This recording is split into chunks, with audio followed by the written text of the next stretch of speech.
Hello বন্ধুরা, সুপ্রভাত। কেমন আছো তোমরা সবাই? আশা করছি সবাই খুব ভালো আছো। আমি মোটামুটি আছি, কেননা আগে যে পরিমাণে ঠান্ডা লেগেছিল তার থেকে একটু ভালো আছি, শরীরটাও ঠিক আছে। আর সকালে করে উঠে অভ্যাস হয়ে গেছে, তো সেই জন্য সকালবেলা না উঠে পড়ি আর কি। আর আজকে 5টার সময় উঠেছিলাম, তো ভাবলাম যে মোটামুটি 2-3 মতো না মানে ওই এক্সারসাইজ বন্ধ ছিল, যার জন্য শরীরটা একদমই আরও ভালো লাগছিল না। কিছু না করো, অন্তত যদি একটু প্রাণায়াম করা যায় কিংবা আর কিছু এক্সারসাইজ করা যায় না, শরীরটা সকালবেলা কিন্তু অনেকটাই ফিট লাগে। তো আজকে সকালবেলা উঠে সামান্য কিছু এক্সারসাইজ করে তারপর আর কি ভিডিওটা শুরু করেছি। এর মধ্যে বাসি জামা কাপড় ছেড়ে নিয়েছি।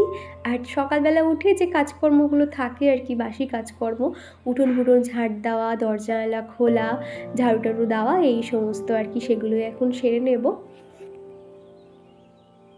এখন শরীরটা খারাপ বলে না এত ভয় ভয় থাকি, একটু এদিক থেকে ওদিক হলে আবার আমার ঠান্ডাটা লেগে যাবে। প্রত্যেক বছর শীতের শুরুতে এরকম আমার ঠান্ডা লাগবেই লাগবে, এটা আমি প্রত্যেকবার খেয়াল করেছি। তো এবছরও ব্যতিক্রম যায়নি, তবে এবছরটা আমাকে প্রচুর কষ্ট দিয়েছে। এই ছোট থেকে বড় হয়েছি, কান যন্ত্রণা মানে কেমন হয় আজ পর্যন্ত জানতাম না, তবে এই ঠান্ডার জন্য না মানে কান ফানগুলো এমন অবস্থা হয়ে গেছিলো, মাথা সমেত কান ফান পুরো যন্ত্রণা করছিল। তো সেই জন্য না মাথায় টুপি, চাদর, মোজা কিচ্ছু খুলিনি। রাত্রিবেলা শুতে যাওয়ার আগে রসুন তেল খুব ভালো করে পায়ের নিচটা, হাতের তালুতে মালিশ করে নিই।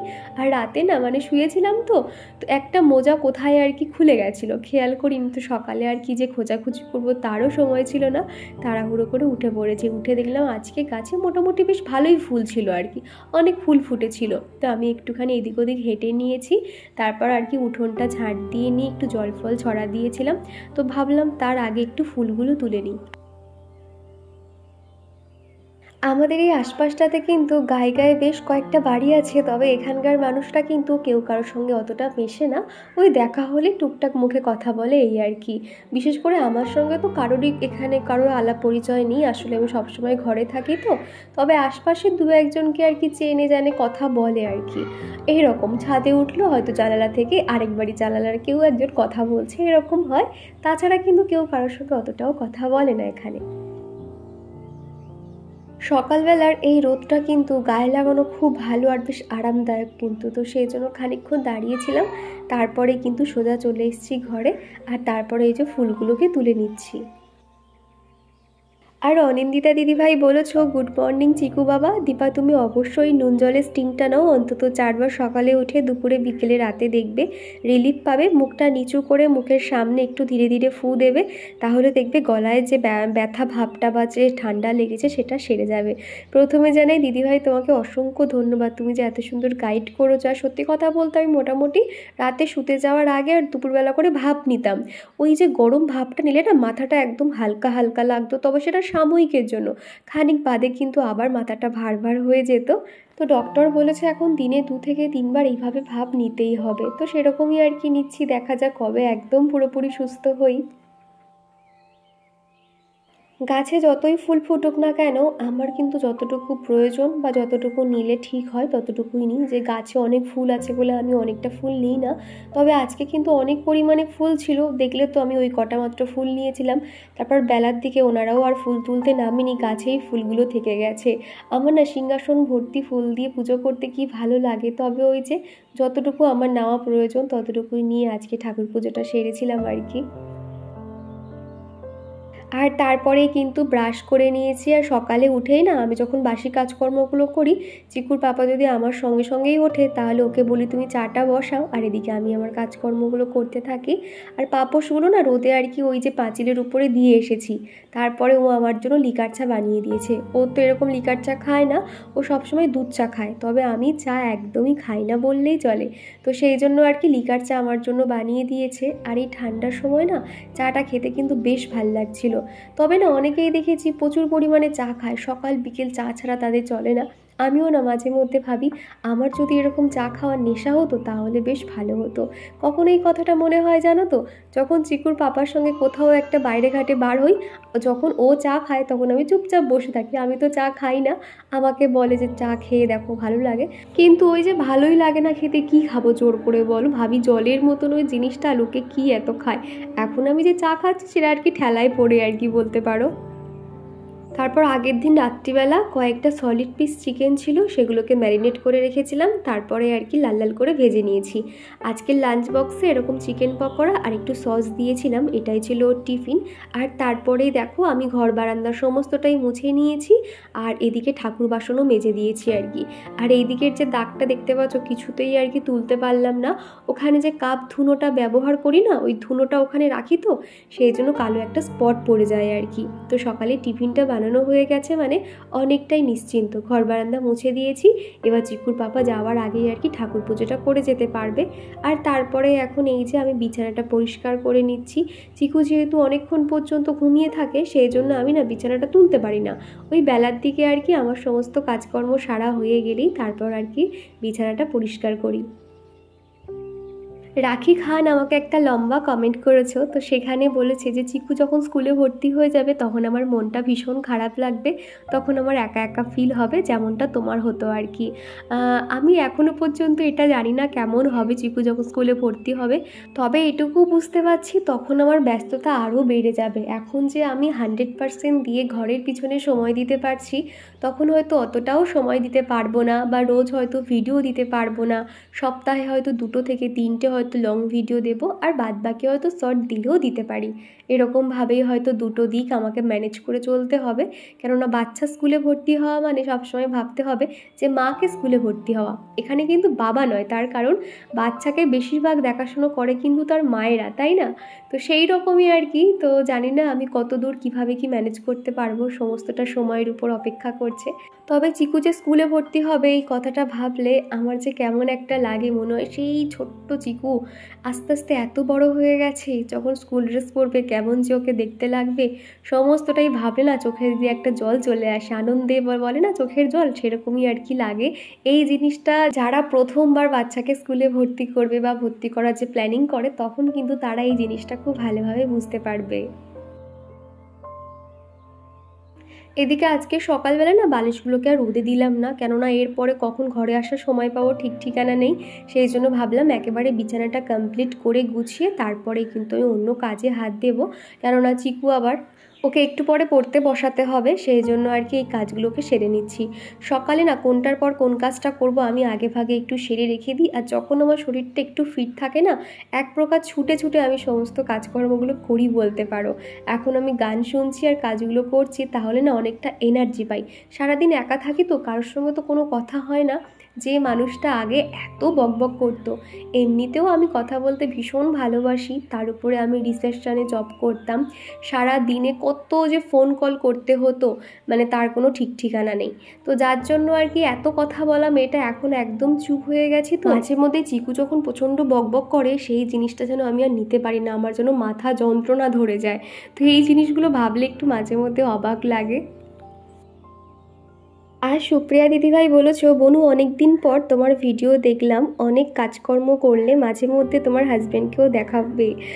কি জানো তো দিদিভাই, আমার হাজব্যান্ড ক্যামেরার সামনে একদমই আসতে চায় না, আর ও চায় না যে আমি ওকে দেখাই। হয় না অনেকে তো ক্যামেরার সামনে আসতে অতটা কমফর্ট ফিল করে না, তো সেই জন্য ও যখন পছন্দ করে না, আমি ওকে খুব একটা জোর করি না আর কি বলতে পারো। এই আর কি, ও যেদিন স্বইচ্ছায় তোমাদের সামনে এসে কথা বলবে, সেই দিনই তোমাদের সামনে আসবে আর কি।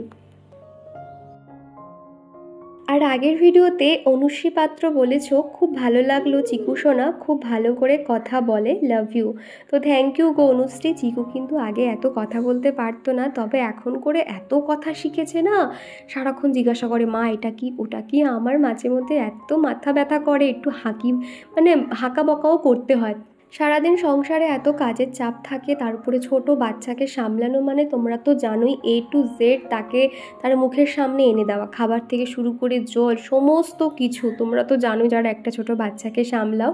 তার উপরে ইউটিউব তো রয়েছে, সব মিলিয়ে না মানে মাঝে মধ্যে ছোটোখাটো ব্যাপারে কিন্তু মাথা গরম হয়ে যায়। দেখবে বাচ্চাকে বকাঝকা করার পর কিন্তু বাচ্চা না যা পরিমাণে কষ্ট পায়, তার থেকে দ্বিগুণ কষ্ট পায় কিন্তু মায়েরা। দেখবে যখন বাচ্চারা ঘুমিয়ে পড়ে, তখন মনে হয় কেন ওদেরকে বকতে গেলাম, কেন এরকম বলতে গেলাম, এরকম আর কি মনে হয়। আমরা মায়েরা যে একটা বাচ্চাকে এতটা সময় দিই সকাল থেকে সন্ধে পর্যন্ত, আমরা যে এত খেয়াল রাখি, তো কিন্তু দেখবে বাচ্চার কাছে কিন্তু দিন শেষে তার বাবারাই কিন্তু ভালো হয়। দেখবে তার বাবা অন্তত প্রাণ হয়ে যায়, বাবা এলে যেন তারা একটা আদুরি ব্যাপার হয়ে যায়। চিকুও কিন্তু ঠিক সেরকম। আগে তো চিকু আমাকে সবসময় বেশি ভালোবাসতো আর কি, একটু কিছুই হলে মার কাছে আসতো, কিন্তু তবে এখন ওর কাছে প্রিয় হয়েছে ওর পাপা। আর মা কেন জানো তো, একটু মা খারাপ কেন জানো তো, মা যেহেতু বই নিয়ে পড়ায় সেই জন্য বলে মা পচা এরকম মাঝে মধ্যে বলতে থাকে জানো তো। তো আমি ওকে বলেছি যে পড়াশোনার সময় পড়াশুনো করতে হবে, আদরের সময় আদর। আর এরপরে যেহেতু চিকু যখন একটা মানে স্কুলে ভর্তি হবে, এখন যেহেতু ওর বয়স 4 বছর হয়ে গেছে, 4 বছর মানে তো একটা মানে আপার লোয়ারে কিন্তু এখন আর ভর্তি নেবে না, হয়তো LKG-তে হয়তো নিতে পারে, জানি না কি হবে আর কি। আর LKG-র পড়াশুনো কিন্তু প্রচণ্ড টাফ থাকে, ওখানে প্রত্যেকটা ওয়ার্ড কিন্তু বাচ্চাদের মুখস্থ রাখতে হয়। তো সেই জিনিসগুলো যখন ভাবি না, শুধু ভাবি যে চিকুকে কি করে শেখাবো, কি করে পড়াবো এখন থেকে যদি ওকে না শেখাই। তো সেই জন্য ওকে প্রচণ্ড পরিমাণে চাপ দিচ্ছি, যার জন্য সারাক্ষণ এখন আমাকে মানে যদি একটু পড়াশোনার কথা বলেছি সারাক্ষণ বলে মা পচা, এই কথাটা বলতে থাকে। আর এদিকে তোমাদের সাথে কথা বলতে বলতে দোলনা ভর্তি জামা কাপড় ছিল, এগুলো এখন গুছিয়ে না রাখলে বেলার দিকে আরও জামা কাপড় হবে, তখন আর রাখার জায়গা পাবো না। আর বেশি জামা কাপড় হয়ে গেলে না সত্যি কথা বলতে ভাঁজ করতেও ইচ্ছে হয় না, সেই জন্য যে কটা জামা কাপড় ছিল প্রত্যেকটা গুছিয়ে নিয়েছি আর পাটে পাটে যার যেখানে থাকে রেখে দিয়েছি। এই পোর্শনটা চিকুর পাপার অফিসের জামা কাপড়, নর্মাল জামা কাপড় থাকে সেগুলো ওখানেই আর কি গুছিয়ে রেখেছি। আর আগের দিনকে না খানিকটা ডাল ধোয়া জল, সকালে চাল ধোয়া জল সমস্তটা আর কি জমিয়ে রেখেছিলাম আর কি গাছগুলোতে দেওয়ার জন্য। আর এই চাল ধোয়া জলটা না এত কাজে দিয়েছে, প্রত্যেকটা গাছ কিন্তু খুব মানে বাড়ছে দেখতে পাচ্ছি। আগে তোমাদেরকে বলতাম না আমার এই গাছগুলো খুব একটা বাড়ছে না, তবে এখন করে দেখছি মানে যেমনি সকাল থেকে রোদ পাচ্ছে তেমনি এরকম জল দিচ্ছি, তো যার জন্য নতুন নতুন ছোটো ছোটো পাতা বলো কিংবা খুব তাড়াতাড়ি কিন্তু গাছগুলো গ্রো করছে দেখতে পাচ্ছি। যার জন্য ভাবছি একটু যদি ভালো ফ্রেশ মাটি পেতাম তাহলে হয়তো বড় জায়গায় গাছগুলোকে লাগাতে পারতাম।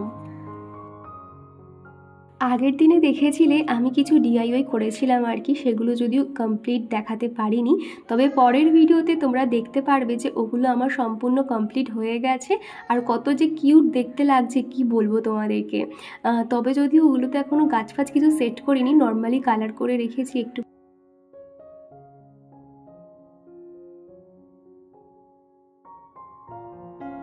একটু কাড়া বানিয়ে নিয়েছি, সকালবেলা গলাটা এত ব্যথা করছে, একটু চা, আদা, তুলসী পাতা, গোলমরিচ, সামান্য চিনি, একটু তেজপাতা দিয়ে একটু এরকম কাড়া বানিয়ে নিয়েছি। তো চলো ঝটপট এটা খেয়ে নেব, দেখি যদি একটু আরাম লাগে আর কি। অনেকক্ষণ ধরে ফুটিয়েছি, অনেকটা জল নিয়েছিলাম, ফুটিয়ে এইটুখানি করে নিয়েছি। তো চলো, এই যে দেখো আমার জন্য বানিয়ে নিয়েছি, সামান্য একটু মুড়ি নেব।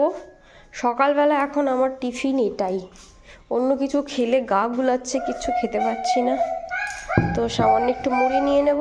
তো চলো, দিনে এখন 3 থেকে 4 বার মতন এরকম চা খাই, তাহলে না গলাটাও একটু বেশ ভালো লাগে আর মাথাটাও যেন একটু ছাড়ে। তো চাটা খেয়ে নিয়েছি, চিকু এখন পড়তে বসেছে। আর এদিকে আগের দিনের বেশ কিছু থালা বাসন ছিল, সেগুলো প্রত্যেকটা এখন জায়গায় রেখে দেব। জল ঝরে গেছে, তো ভাবলাম একটু একটু করে কাজকর্ম করি আর বেলার দিকে দেখা যাক কী রান্নাবান্না করি।